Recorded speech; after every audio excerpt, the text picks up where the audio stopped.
Namaste students. Today I am going to teach you subject general science. In general science we will study next part of chapter 14, measurement and effects of heat. Here calorimeter. We have seen that a thermometer is used to measure the temperature of an object. A calorimeter is used to measure the heat contact of an object.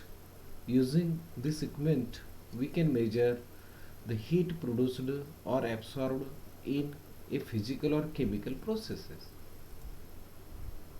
See this. This is a figure of a calorimeter. A calorimeter is shown in figure 14.5, similar to a thermos flask. A calorimeter has two vessels, an inner and an outer one. This way, no heat can be transferred from the inner to the outer vessel or from the outer to the inner vessel. Thus, the inner vessel is thermally isolated from the surrounding. The inner vessel is made up of copper, a thermometer for measuring the temperature, and a stirrer for stirring the liquid in the calorimeter fitted in it. Here is the stirrer, here is the thermometer is used to measure the temperature of liquid which is filled in this inner vessel. This is outer vessel. Heat resistance lead, and this is a stirrer to stir this liquid.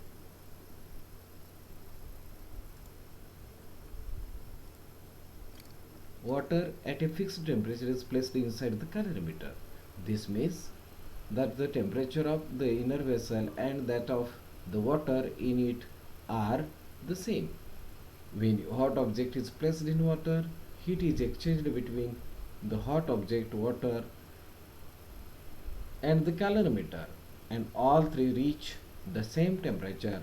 As the calorimeter is thermally isolated from the surroundings, the total heat lost by the object is equal to the total heat absorbed by the calorimeter and water inside it.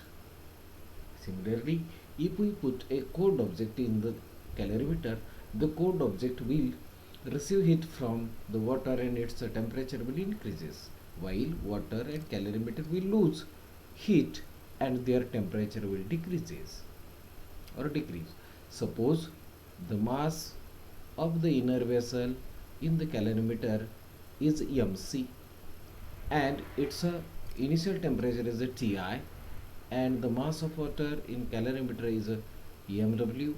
The temperature of water will be Ti.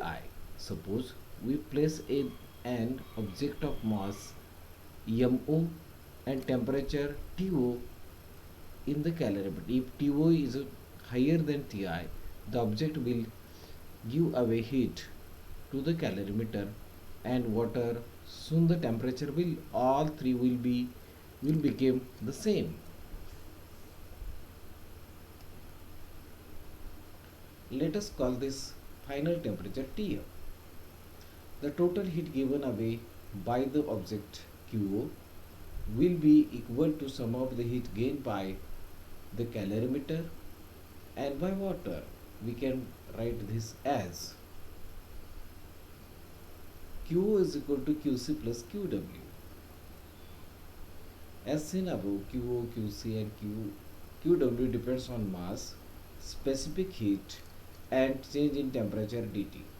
If the specific heat of the material oil of calorimeter, water and the object are Cc, Cw and Co respectively, we can write using formula 3. Qo is equal to mo multiplied by delta To multiplied by Co. Qw is equal to mw multiplied by change in temperature of water multiplied by Cw. Qc is equal to mc multiplied by delta C multiplied by Cc.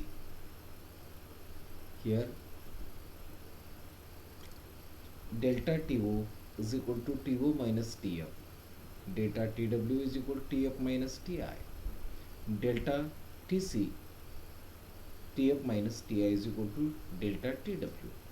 Using 4, mo multiply by delta Tu multiply by Cu is equal to mW multiply by delta W multiply by Cw plus mc multiply by delta Tc multiply by Cc. This is equation number 5.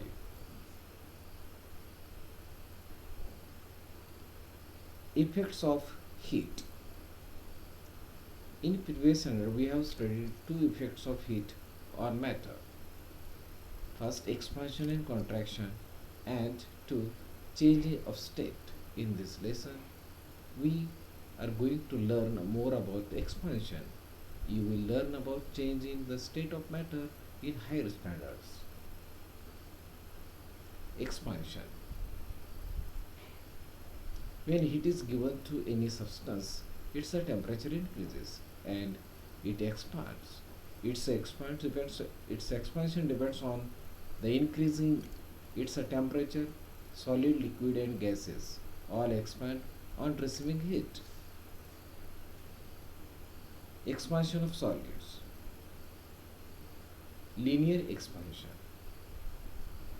The linear expansion of solid is the increase of length of the wire or a rod of a solid due to increase in its temperature. Thanks for watching this video.